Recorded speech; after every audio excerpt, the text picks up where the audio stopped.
أجمعين اللهم رب اشرح لي صدري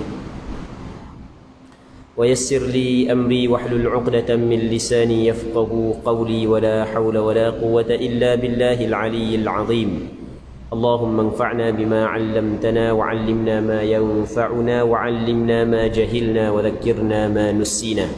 InsyaAllah kita sambung balik pengajian kitab Al-Adhkar An-Nawawiyah yang dikarang oleh Imam An-Nawawi rahimahullahu subhanahu wa ta'ala. Wa nafa'ana Allahu bi'ulumihi fid darain amin. Katanya kami meriwayatkan juga pada kitab tersebut daripada Abu Umamah radhiyallahu anhu, dia berkata, tidaklah aku mendekati Rasulullah sallallahu alaihi wasallam di setiap kali selepas salat wajib atau sunat kecuali aku mendengar baginda mengucapkan Allahumma ighfir li dhunubi wa khataayaya kullaha Allahumma an'ishni wajburni wahdini li salihil a'mali wal akhlaq innahu la yahdi li salihiha wa la yasrifu sayyi'aha illa ant. Artinya, ya Allah, ampunilah dosa-dosa dan kesalahanku semuanya. Ya Allah, berilah kenikmatan kepadaku, cukupkanlah aku dan bimbinglah aku untuk beramal soleh dan berakhlak mulia. Sesungguhnya tidak ada yang membimbing kepada amal soleh dan memalingkan daripada amal buruk selain engkau. Muslimin muslimat yang dirahmati oleh Allah Subhanahu wa taala. Imam Nawawi dalam kitab Al-Adhkar An-Nawawiyah, dalam zikir selepas daripada salat, dia menyebut satu hadis yang diriwayat oleh Imam Ibn Sunni.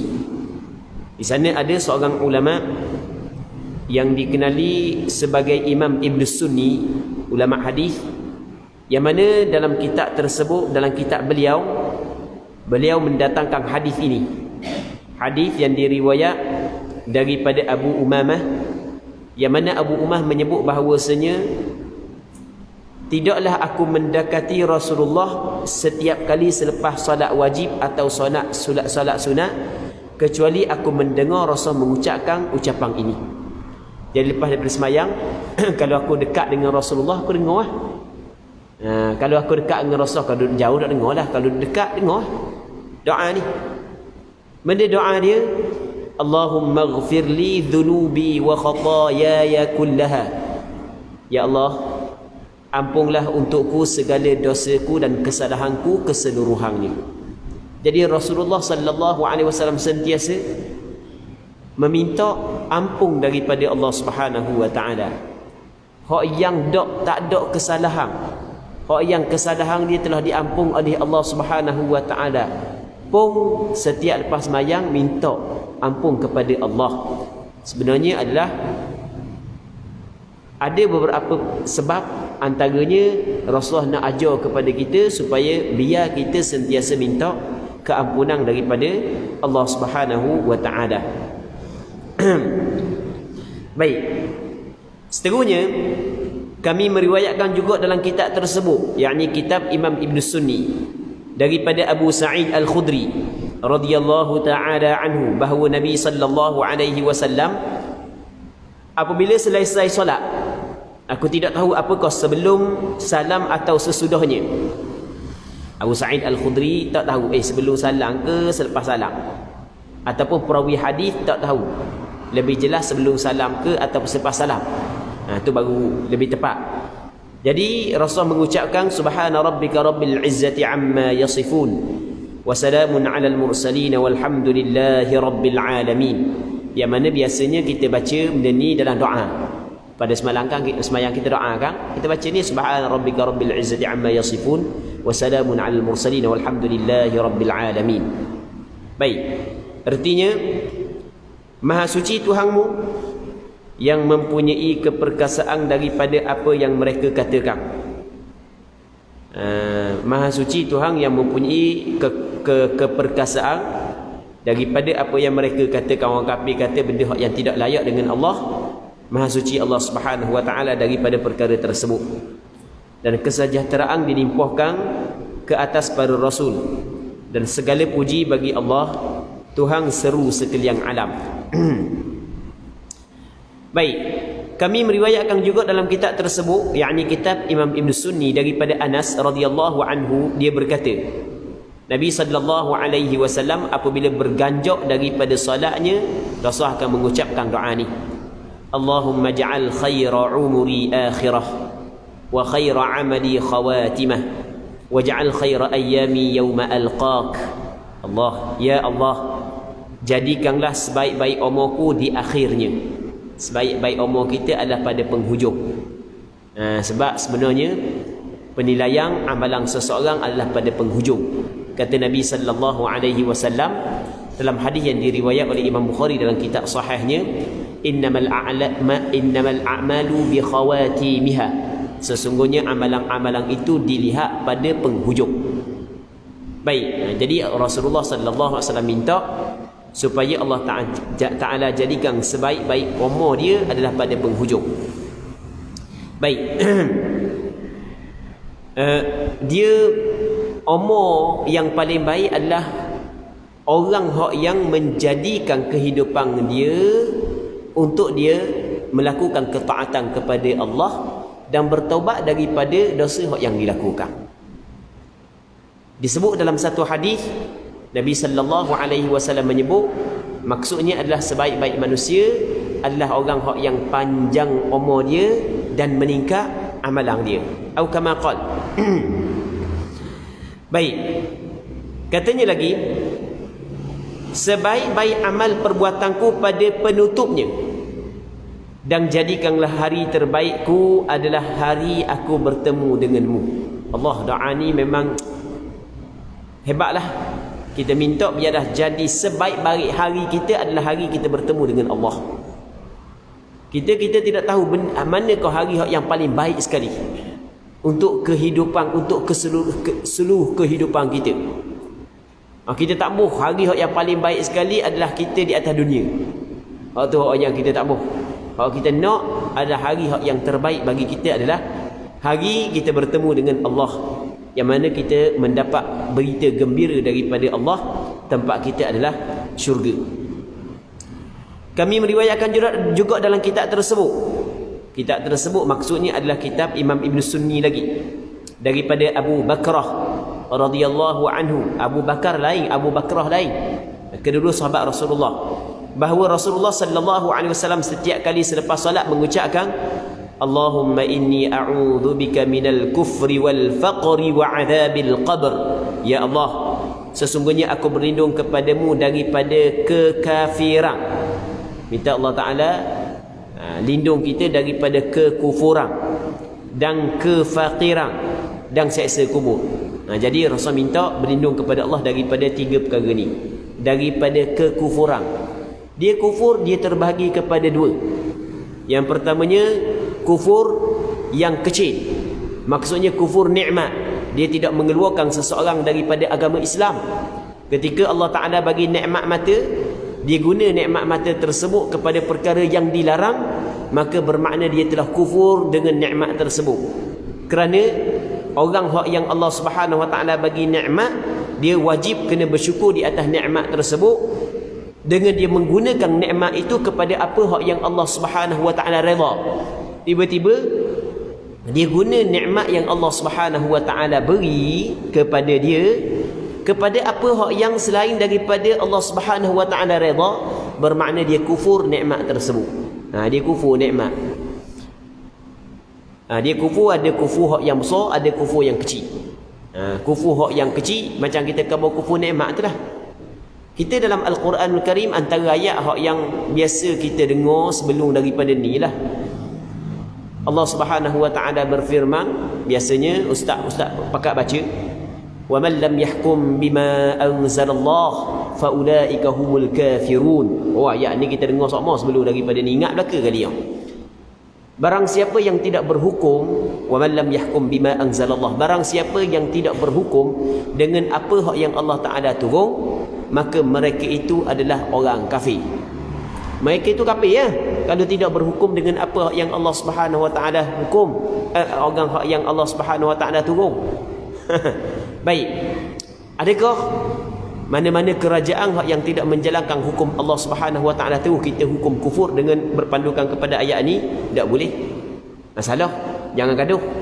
Sebelum daripada kita nak menjatuhkan sesuatu keputusan, kita kena tengok bagaimanakah penafsiran yang dibuat oleh para sahabat, para ulama-ulama mu'tabar.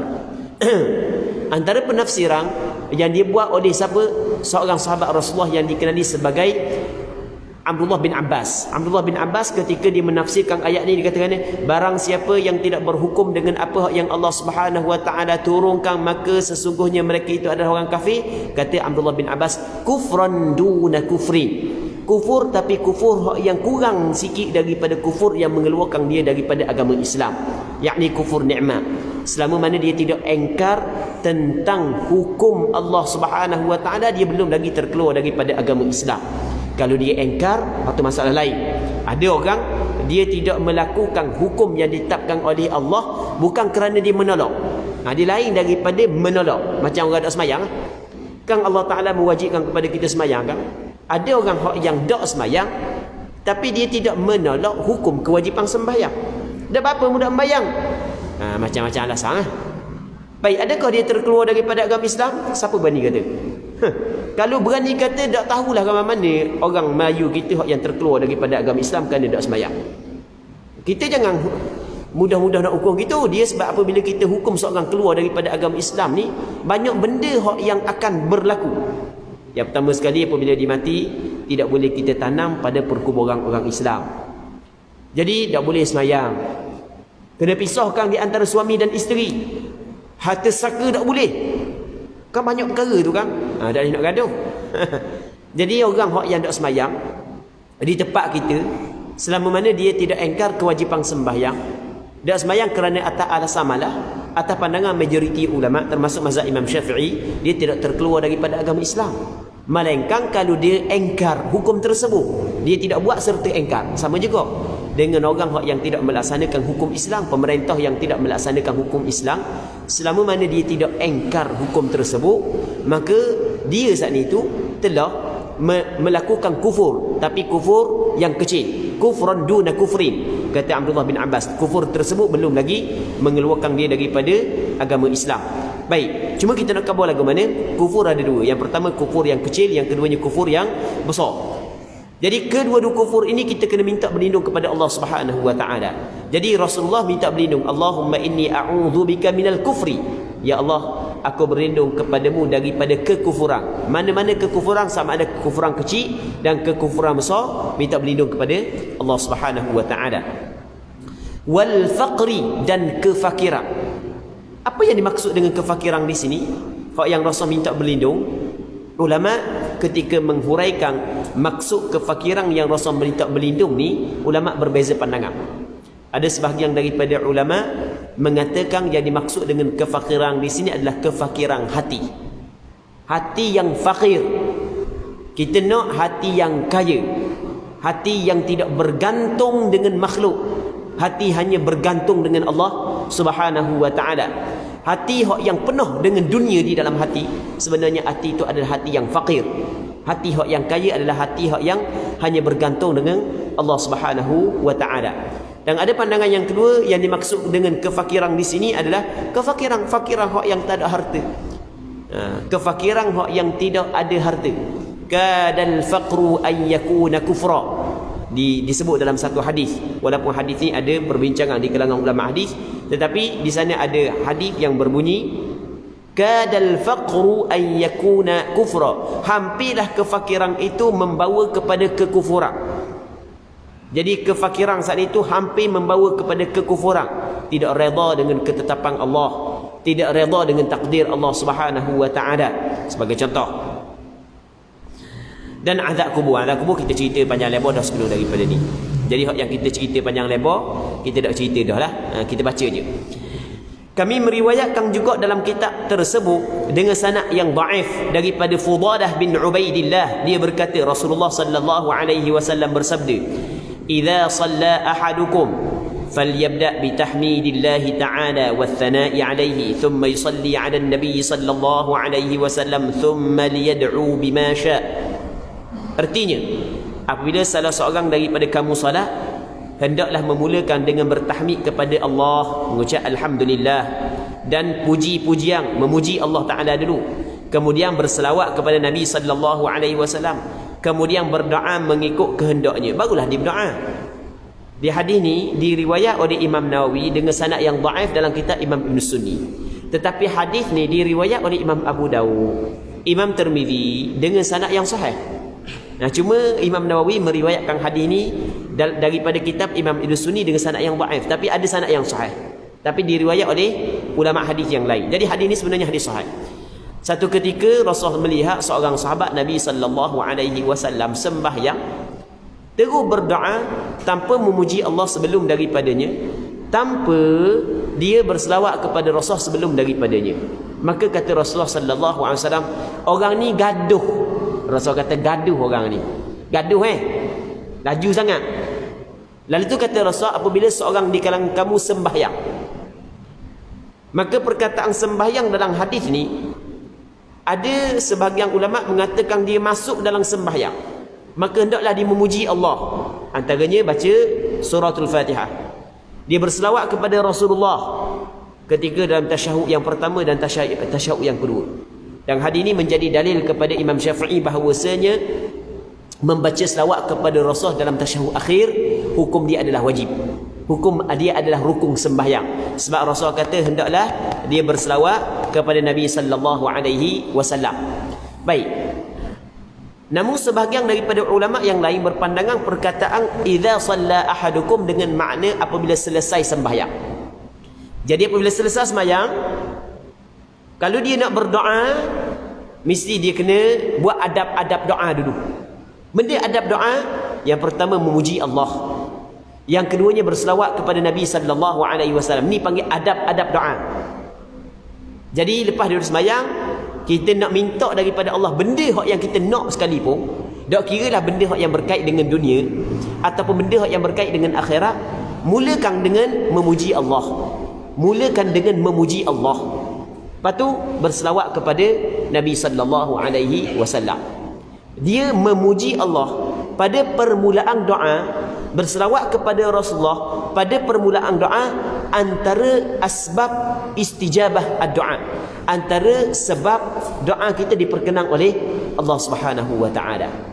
Antara sebab doa diperkenan oleh Allah.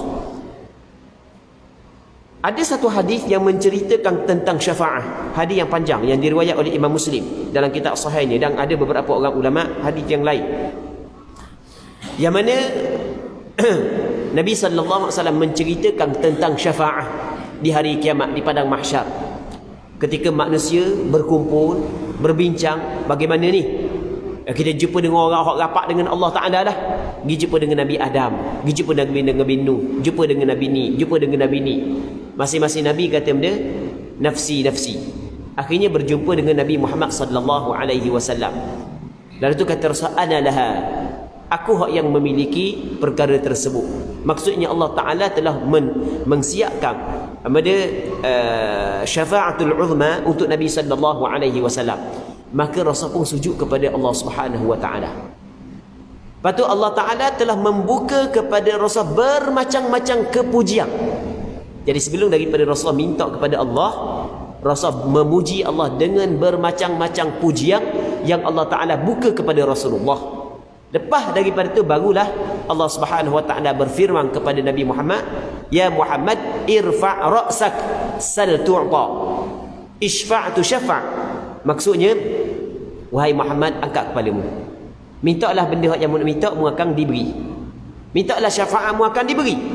Maksudnya benda, antara asbab, antara sebab doa kita diperkenankan oleh Allah adalah pada permulaan doa kita mulakan dengan memuji Allah. Perbanyakkan puji kepada Allah Subhanahu wa taala. Benda puji yang kita ingat, kita baca belaka. Alhamdulillahi rabbil alamin. Alhamdulillah bi ni'matihi tatimmus salihat. Alhamdulillahi ala kulli hal. Alhamdulillahi hamdan katsiran tayyiban mubarakan fih. Banyakkan puji Allah Subhanahu wa taala. Alhamdulillahi hamdan kama amar. Sebagai contoh, macam-macam puji. Perbanyakkan puji kepada Allah Subhanahu wa taala. Puji, patut minta.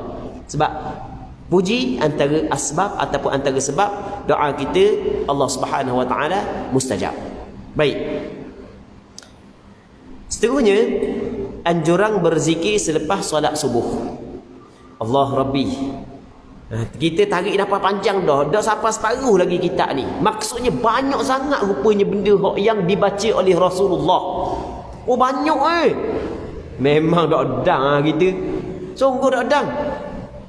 Tapi Allah Taala kabar dalam Quran lagu mana? Allah Subhanahu wa taala menyebut bahawasanya ataupun Allah Taala memerintahkan kepada kita supaya menjadikan Rasul sebagai tauladan. Betul tak gitu?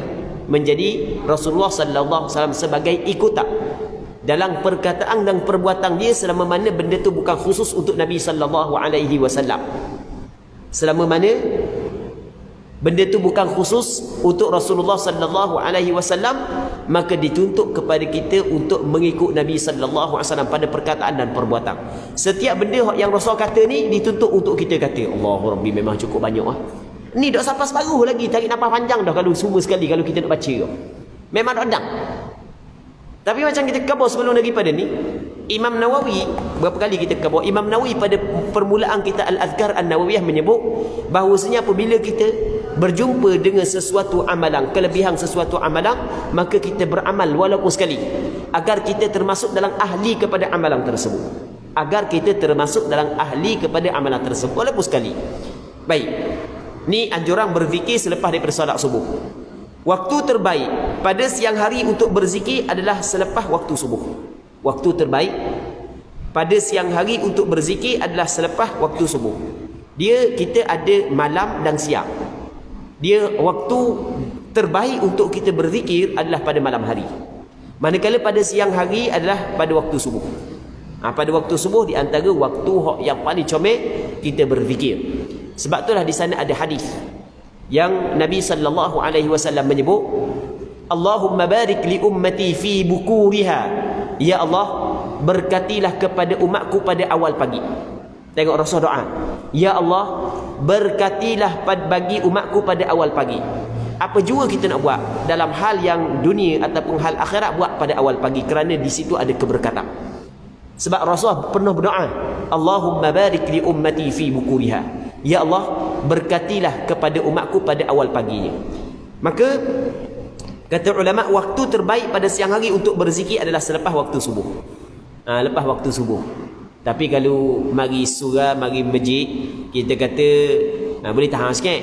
Tambah-tambah kalau masjid ada kuliah kan, yang duduk dalam kuliah lah. Tapi kalau sembahyang subuh di rumah kok, lepas sembahyang subuh kalau bangun awal kok, nak cari batam mula, biasa gitu lah. Nak cari batam mula, tu biasalah. Kalau orang puang mungkin duduk di dapur kok orang puang. Tapi kalau orang lelaki kok, pak yalah nak cari batam mula, biasa kalau sembahyang rumah. Tambah-tambah musim hujan pula situ banjir, sini banjir, sejuk pula. Cari kali limut mula lepas sembahyang 2 rakaat. Dak dah pas mana zikir pun dak tahu dah. Baik, tengok. Katanya kami meriwayatkan daripada Anas radhiyallahu taala anhu dalam kitab At-Tirmizi dan selain daripada kitab At-Tirmizi, dia berkata bahawa Rasulullah sallallahu alaihi wasallam bersabda, "Man shallal fajra fi jama'atin thumma qa'ada yadhkurullaha ta'ala hatta tatlu'a asy-syamsu thumma shalla rak'atain kanat ka'ajri hajjatin wa umratin tammatin." 3 kali Rasul khabar. Artinya, sesiapa melaksanakan solat subuh secara berjemaah. Siapa ni tak kira lah lelaki ke puang ke, yang melaksanakan solat subuh secara berjemaah. Dia sembahyang subuh secara berjemaah. Antara nikmat yang besar yang Allah Ta'ala bagi kepada sebahagian daripada hamba-Nya adalah mampu mengerjakan sembahyang subuh berjemaah, khususnya di masjid dan khususnya di rumah-rumah Allah. Tu di antara nikmat besar. Tak besar apa? Nabi sallallahu alaihi wasallam menyebut dalam satu hadis, "Basyiril masya'ina fi dhulami bin nuri tammi yaumal qiyamah." Berilah berita gembira kepada orang yang berjalan di dalam kegelapan dengan cahaya yang sempurna pada hari kiamat. Siapa yang berjalan dalam kegelapan? Orang yang mari masjid untuk sembahyang isyak dan orang yang mari masjid untuk sembahyang subuh. Allah Subhanahu Rasulullah kata beri berita gembira kepada golongan tersebut, dia akan mendapat cahaya yang sempurna pada hari kiamat. Satu. Dalam hadis yang lain kata Rasulullah sallallahu alaihi wasallam, seberat-berat sembahyang kepada orang munafik adalah sembahyang subuh dan isyak. Sembahyang yang paling berat sekali. Sebab itulah kata ulama, antara alamat orang tu tidak ada nifak pada dia adalah dia mampu untuk hadir sembahyang berjemaah subuh dan isyak.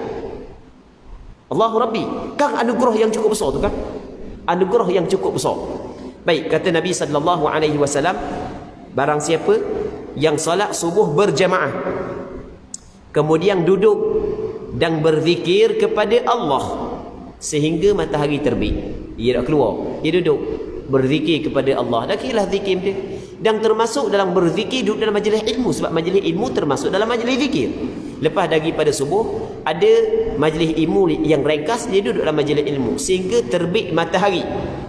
Kemudian lepas daripada matahari terbit, dia solat sebanyak 2 rakaat. Maka pahalanya seperti pahala haji dan umrah yang sempurna, kata Rasul 3 kali. Allah.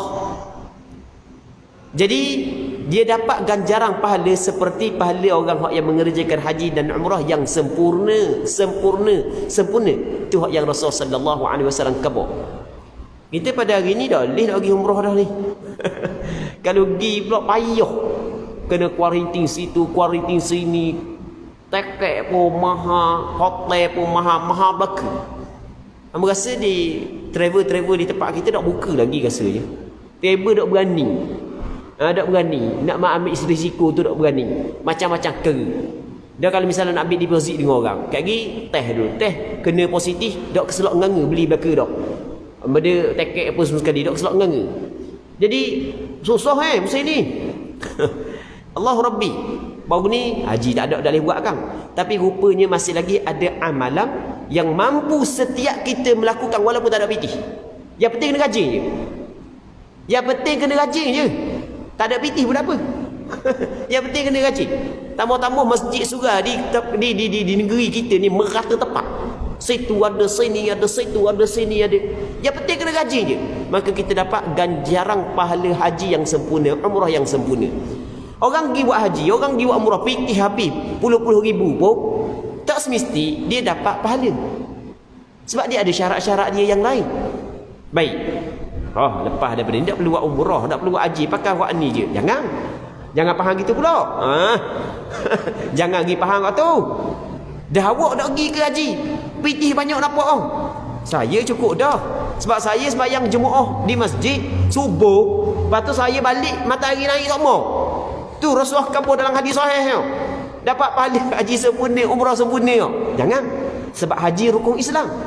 Kita jangan waktu kau lagu tu. Macam kita kata gini Rasulullah kata baca surah Al-Ikhlas 3 kali menempati seperti baca sebutir Al-Quran. Jadi kita tak baca dah ayat lain. Kita baca tu je. Baca qul huwallah. Sebenarnya kita dituntut membaca ayat Al-Quran, tadabbur ayat Al-Quran. Cuma ganjaran pahala membaca surah qul huwallah besar. Bukan bermakna ketika Rasul khabar kelebihan awak ni Rasul larang baca lain, bukan. Jangan kata gitu pula. Jadi orang yang ada kemampuan menjadi kewajipan kepada dia mengerjakan haji dan mengerjakan umrah. Tapi nak royak amalan yang dibincang ni adalah amalan yang cukup besar. Hadis ini diriwayat oleh Imam Tirmizi, dan Imam Tirmizi mengatakan hadis ini adalah hadis hasan. Hadis hasan ni hadis yang boleh diterima lah, bukan hadis dhaif, bukan hadis palsu.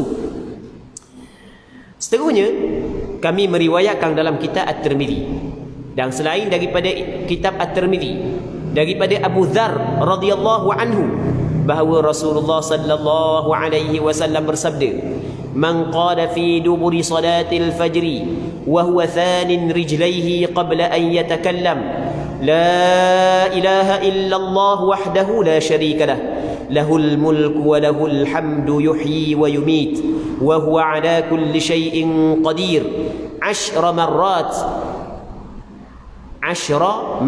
baca gitu bagi ya.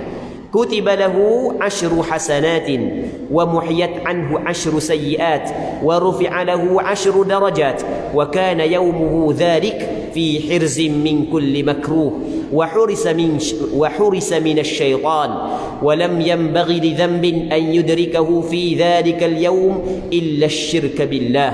Artinya, sesiapa yang selepas salat subuh sambil melipat kedua kakinya, maksudnya dia tidak ubah lagi kaki dia. Kan kita masa kita baca tahiyat kan kita ada kedudukan yang tertentu kan. Cuma kedudukan tu kita duduk kaki kita seperti tahiyat akhir tu sebenarnya bukan wajib, hukum dia sunat. Dia yang penting kita baca tasyahud akhir dalam keadaan duduk. Lagu mana duduk tak ada masalah.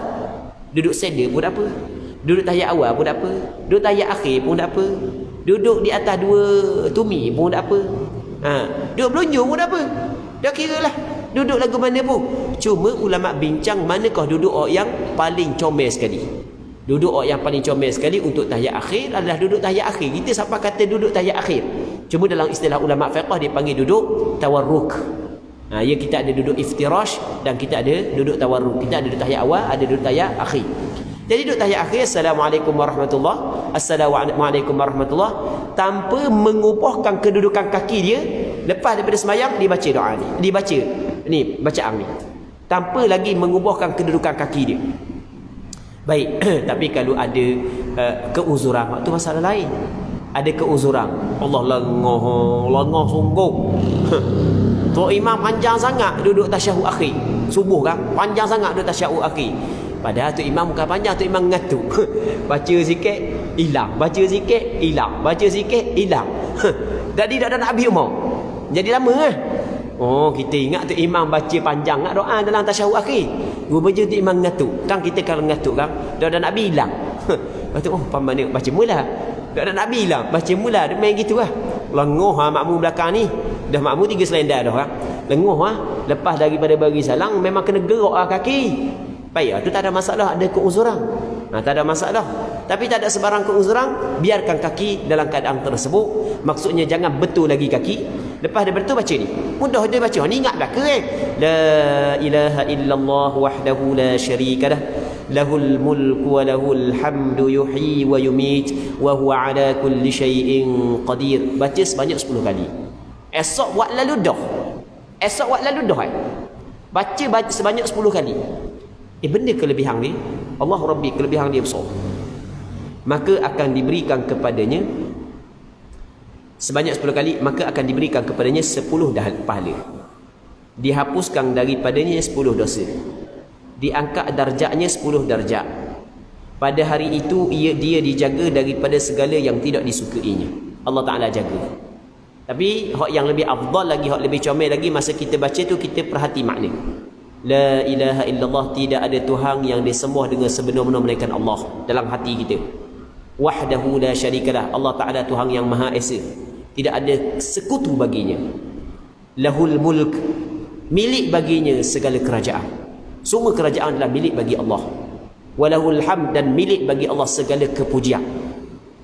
Yuhyi wa yumit, Allah Ta'ala Tuhan yang menghidupkan dan mematikan.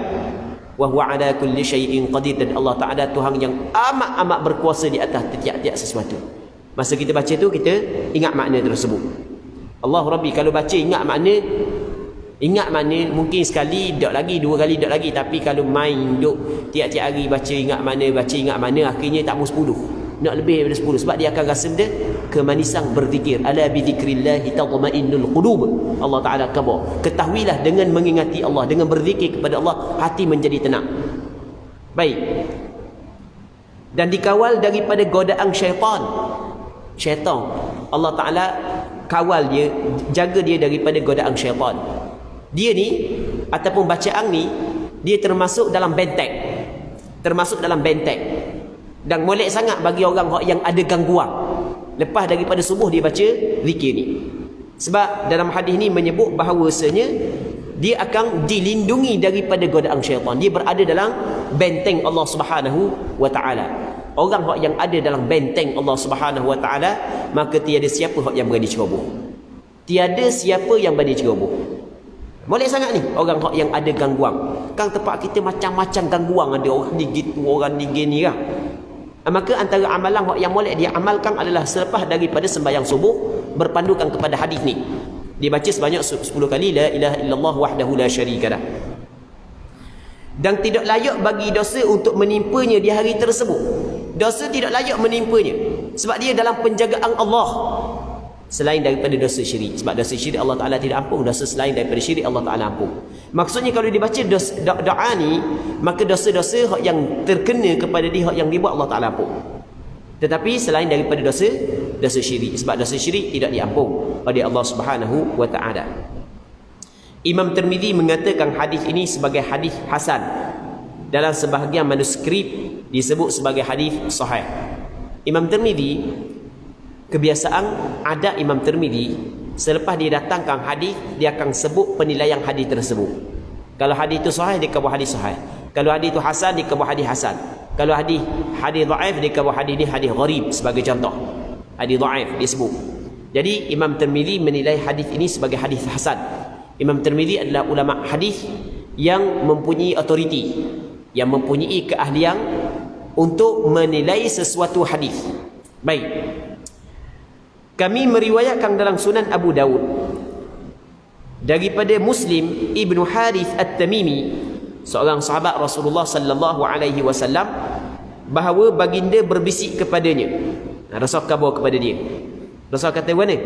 Idzan sarafta min salatil maghribi faqul Allahumma ajirni minan nar 7 marrat fa innaka idza qulta dhalika ثم مت من ليلتك كتب لك جوار منها وإذا صليت الصبح فقل كذلك إن مت من يومك كتب لك جوار منها. Maksudnya Rasul bisik kepada dia, Rasul khabar mana? Selepas salat maghrib membaca ucapan ni, Allahumma ajirni minan nar, Allahumma ajirna. Kan biasa kita baca mana? Allahumma ajirna kan? Sebab kita ramai dia ajirni seorang. Allahumma ajirni minan nar, Allahumma ajirni minan nar. Sebanyak berapa kali? 7 kali. Baca sebanyak 7 kali. Baca sebanyak 7 kali lepas daripada subuh dan selepas daripada maghrib. Baca. Esok subuh pula maghrib lepas dah. Baca sebanyak 7 kali. Maksud dia benda, ya Allah. Benda. Ya Allah, lindungilah aku daripada neraka-Mu ya Allah. Lindungilah aku daripada neraka-Mu ya Allah. Lindungilah aku daripada neraka-Mu ya Allah. Orang yang tidak kenal neraka Allah, dia tidak akan minta berlindung kepada Allah daripada neraka Allah. Tetapi orang yang kenal neraka Allah, orang yang tahu begitu teruknya seksa di dalam neraka Allah Subhanahu wa taala, maka pastinya dia tidak akan lupa untuk berdoa agar Allah Ta'ala melindungi dia, Allah Subhanahu Wa Ta'ala lindungi dia daripada neraka Allah Subhanahu Wa Ta'ala. Antara sunnah Rasulullah yang disebut dalam hadis bahawasanya selepas daripada solat subuh dan solat maghrib, kita baca Allahumma ajirni minan nar sebanyak 7 kali. Katanya sesungguhnya apabila engkau mengucapkan demikian, kemudian engkau mati di malam itu, maka engkau pasti dilindungi daripada neraka Allah. Dan selepas solat subuh juga ucapkan demikian. Sesungguhnya apabila engkau mengucapkan demikian, kemudian engkau mati pada hari itu, maka engkau pasti dilindungi daripada neraka Allah. Semoga Allah Subhanahu wa taala menyelamatkan kita dan melindungi kita daripada neraka Allah Subhanahu wa taala. Seterusnya kami riwayatkan dalam Musnad Ahmad, Sunan Imam Ibnu Majah dan kitab Imam Ibnu Sunni daripada Ummu Salamah. Dia mari beberapa kitab. Antara kitab hadis yang besar, adalah kitab Musnad Imam Ahmad bin Hanbal. Lebih kurang cetakan terbaru, 45 jilid lebih kurang. 45 jilid, kalau sejilid lebih kurang besar ni, kecil sikit lah. Nipis sikit. Tak tahu apa ni. Kira jatuh atas kepala tu pakai mati. Kalau 45 jilid nak akad seorang orang 45 jilid dah lah, bukan kata dak orang maksud berat lah 45 jilid. Dak kan sampai 50 kilo. Kita akad semi agak 50 kilo. Nak rayak berat lah, kita nak khabar berat. Berat tau. 45 jilid tau. Tu hak besar tak besar kita Musnad Imam Ahmad bin Hanbal. Dak tahu banyak mana hadis duk dalam, semuanya dalam kepala ulama. Semuanya dalam pada dia. Cuma dia muatkan dalam buku dia untuk mudah generasi akan datang buat rujukan. Allah Rabbi. Begitu juga Sunan Imam Ibn Majah. Sunan Ibn Majah tak besar mana. Dalam 4-5 jilid gitu je. Ada hak yang atas cetakan, ada cetakan satu jilid ada, hak tu dia sakit satu jilid kecil je. Ada cetakan hak yang besar sikit, tulisan dia besar sikit. Begitu dengan kita dalam kitab Imam Ibn Sunni daripada Ummu Salamah. Ummu Salamah adalah isteri Rasulullah. Ummu Salamah adalah isteri Nabi sallallahu alaihi wasallam. Ummu Salamah radhiyallahu taala anha, suami dia nama Abu Salamah. Jadi Ummu Salamah bukan nama, Abu Salamah bukan nama. Ummu Salamah nama dia adalah Hindun. Tu nama Ummu Salamah. Orang kita dulu, orang kita ada nama Hindun. Lah ni tak ada dah orang nama Hindun lah ni. Dulu orang kita ada nama Hindun. Sebenarnya Hindun tu antara nama isteri Rasulullah. Tapi kunyah dia adalah Ummu Salamah. Ummu Salamah suami dia adalah Abu Salamah. Abu Salamah mati. Baik. Lepas daripada dia mati, maka Ummu Salamah teringat Abu Salamah pernah khabar kepada aku dulu. Ada riwayat gitu, ada riwayat dia dengar daripada Rasulullah, sesiapa yang ditimpa musibah, maka kalau dia baca inna lillahi wa inna ilaihi raji'un, Allahumma innaka ahtasibu musibati hadhihi, Allahumma akhlifni khalafan khairan minha. Dia ada riwayat Allahumma ajurni fi musibati. Ada riwayat boleh baca Allahumma ajirni fi musibati, Allahumma akhlifni khalafan khairan minha. Boleh baca Allahumma ajurni, Allahumma ajirni. Banyak cara bacaan. Cuma kita nak khabar lagu mana? Kita nak khabarnya Rasul kata kalau orang baca hak ni, maka pastinya Allah Ta'ala akan ganti benda hak yang lebih baik. Jadi ketika tok lelaki dia mati, dia duduk di Madinah, dia nak ramai, tok lelaki dia mati tak tinggal harta. Kata sudahlah aku duduk tempat orang ni, keluarga aku tak ada sini, sudahlah. Dia pun teringat doa hak yang Rasul khabar. Dia pun nak baca. Masa tok lelaki dia mati, dia kata dah siapa hak yang lebih baik lagi daripada tok lelaki aku di kalangan sahabat. Sebab tok lelaki dia orang baik sungguh. Dia tak nampak orang hak yang paling baik. Dialah, baca je lah. Lepas tok lelaki dia mati, dia baca inna lillahi wa inna ilaihi raji'un. Lepas tu Allahumma jirni fi musibati, Allahumma akhlifni khalafan khairan minha. Ya Allah, berilah ganjaran kepadaku pada musibah aku ini, dan gantilah dengan apa yang lebih baik bagi dia. Orang yang gantilah benda yang lebih baik lagi daripada perkara tersebut. Maka dah lama kejap Abu Bakar masuk meminang, ditolak. Duk lama Umar masuk meminang, dia tolak. Last sekali Rasulullah sendiri yang masuk meminang. Akhirnya dia menjadi isteri Nabi sallallahu alaihi wasallam. Baik. Doa tu molek juga tu baca. Sebab kita kan Allah Rabbi, macam-macam musibah yang menimpa kan. Antara musibah yang menimpa, contoh kita ke banjir, siapa suka? Setengah-setengah tempat tu nak suka-suka sekarang. Habis barang-barang dalam rumah. Dah apa esok air dadang lagi. Dadang nak esok. Malam tu habis. Dengan tuang-tuang pun nak tidur. Kan satu musibah. Maka ada doa yang kita baca supaya Allah Ta'ala ganti benda yang lebih baik. Antara doanya adalah doa yang diriwayat oleh Ummu Salamah saat ni itulah. Inna lillahi wa inna ilaihi raji'un, Allahumma ajirni, Allahumma ajirni, Allahumma ajirni. Boleh baca belaka. Fi musibati wa akhlif li khalafan khairan minha. Baik, baca doa tu. Allah. Seterusnya kata dia,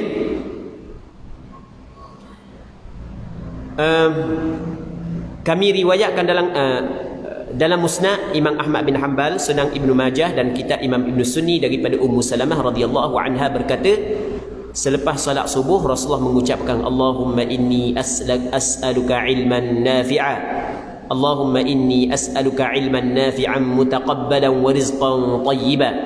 Artinya, ya Allah, sesungguhnya aku memohon kepadamu ilmu yang bermanfaat, amal ibadat yang diterima. Allahumma inni as'aluka ilman nafi'a wa amalan mutaqabbala. Kita hamba tak ada selagi wa amalan mutaqabbala. Atau tidak wa amalan mutaqabbala? Ada? Oh, kita hamba tak ada.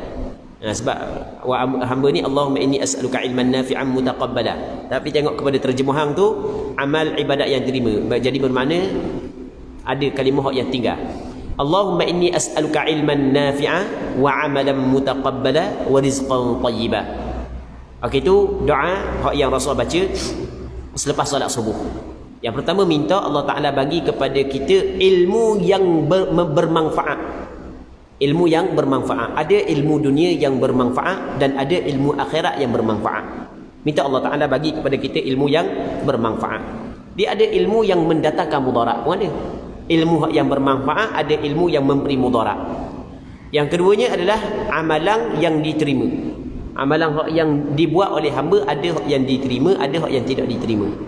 Jadi kita berusaha dengan melakukan amalan tersebut sekadar mampu kita, walaupun tidak sempurna. Maka kita berdoa pula kepada Allah dengan limpah kurniaan Allah agar Allah Ta'ala menerima amalan tersebut. Kalau nak agak dengan amalan kita, dorok cetong. Kita tahu penuh dengan kecacatan, tapi kita melihat kepada rahmat dan anugerah daripada Allah, maka kita minta Allah Ta'ala terima. Bukan kerana kita melihat amalan kita sempurna, dak. Tak ada. Siapa kata amalan kita sempurna? Dak. Nanti kita sembahyang syak lagi. Siapa kata sembahyang syak kita sempurna? Dak. Orang yang kata sempurna tu orang yang tidak mengetahui hakikat ibadat dia. Kalau dia tahu aku maksa kat takbir siapa ke bagi salam, hati aku pas mana pun tak tahu. Kan gitu kan? Maksudnya tidak sempurna ibadat kita. Tapi dalam masa yang sama kita berdoa kepada Allah kerana kita melihat kepada rahmat dan anugerah daripada Allah. Anugerah daripada Allah, rahmat daripada Allah Subhanahu wa taala. Baik, kita minta agar Allah Taala menerima amalan kita walaupun penuh dengan kekurangan. Dan kita minta juga Allah Taala kurniakan kepada kita rezeki yang baik. Ini doa yang sentiasa Rasul baca selepas daripada solat subuh. Kami meriwayatkan juga di sana daripada Suhaib radhiyallahu anhu. Yang dimaksud dengan di sana di sini adalah dalam kitab Musnad Imam Ahmad bin Hanbal, kitab Sunan Imam Ibnu Majah, Imam Ibnu Sunni, bahawa Rasulullah menggerak-gerakkan kedua bibirnya selepas solat subuh. Aku bertanya, wahai Rasulullah, apakah tuan baca? Rasa pas solat subuh ada bunyi bobek. Maka Suhaib pergi tanya, "Sama baca benda?" Bagi dia sallallahu alaihi wasallam menjawab, Allahumma bika uhawil wa bika usawil wa bika uqatil. Ya Allah, dengan namamu aku berusaha, dengan namamu aku menyerang, dan dengan namamu aku berperang. Semuanya dengan nama Allah Subhanahu wa taala. Hadis-hadis yang sama makna dengan apa yang saya sebutkan di atas cukup banyak. Akan tetapi pada bab berikutnya tentang penjelasan zikir yang diucapkan pada pagi hari, insya-Allah akan datang. Kita akan bincang zikir yang diucapkan pada pagi hari, dia akan mari pula hadis-hadis yang lain. Kami meriwayatkan daripada Abu Muhammad Al-Baghawi dalam Syarhus Sunan. Dia berkata, Alqamah bin Qais mengatakan, telah sampai berita kepada kami bahawa kami berteriak kepada Allah disebabkan tidur seorang alim setelah solat subuh. Benda Alqamah bin Qais mengatakan telah sampai berita kepada kami bahawa kami berteriak kepada Allah disebabkan tidur seorang alim setelah solat subuh. Allah Rabbi. Jadi orang tu dia mengetahui tapi dia masih lagi lena dibuai mimpi, sedangkan banyak amalan-amalan yang dapat dilaksanakan pada selepas daripada solat subuh. Wallahu a'lam. Nanti hamba tengok semula maksud dia. Ni zikir-zikir pada waktu pagi dan petang. Perbahasan bab ini sangat luas jika dibandingkan bab lain dalam kitab ini. InsyaAllah saya akan memaparkan sejumlah ringkasannya Siapa yang mendapat taufik untuk mengerjakan semuanya, maka itu merupakan nikmat dan keutamaan daripada Allah Subhanahu wa taala serta keuntungan baginya. Kitab Al-Azkar An-Nawawiyah, cuba kita perhati. Ketika kita baca, dia ada perasaan lain, Kitab Al-Azkar An-Nawawiyah. Kerana ia adalah hadis Rasulullah yang keduanya dikumpul oleh Imam Nawawi, yang mana Imam Nawawi dia kumpul ni benda yang dibuat. Allah Rabbi, sebab perasaan kita lain ketika kita berhadapan dengan Kitab Al-Azkar An-Nawawiyah. Yang pertama hadis. Yang hadis itulah hadis dah. Yang keduanya dikumpul oleh ulama Imam Nawawi yang dia benda yang dia buat, letak sini benda yang dia buat. Imam Nawawi, muslimin muslimat yang dirahmati oleh Allah Subhanahu wa taala, antara ulama yang jarang ditemui daripada sudut amalan dia dan sudut keilmuan dia. Imam Nawawi berhimpun padanya banyak ilmu dan kuat beramal. Dia ada ulama yang mana ilmu banyak tapi daripada sudut amalan tidak kuat. Bukan kata tidak kuat seperti kita, kuat lebih daripada kita dah. Tapi nak sampai kepada tekelah abid saat ni tu tak sampai. Dan ada orang yang kuat ibadat tapi daripada sudut ilmu kurang. Okey, jelas kan? Tapi Imam Nawawi Allah Ta'ala bagi kepada dua kelebihan. Daripada sudut ilmu, Allahu Rabbi menjadi kerujukan. Dalam hadis menjadi kerujukan. Dalam fiqh menjadi rujukan. Di dalam lughah menjadi rujukan Imam Nawawi. Begitu juga dalam hal ibadat, Allahu Rabbi tidak boleh ditandingi Imam Nawawi dengan sifat waraknya. Sehingga kan anak murid dia menceritakan Imam Nawawi tidak ada masa untuk tidur sampai ke tengah malam sekalipun. Kalau dia mengantuk pun, dia letak kepala sikit je. Lepas tu, lepas daripada jenera, kalau cakap kita kelak kejap, bangun pula. Itu Imam Nawawi.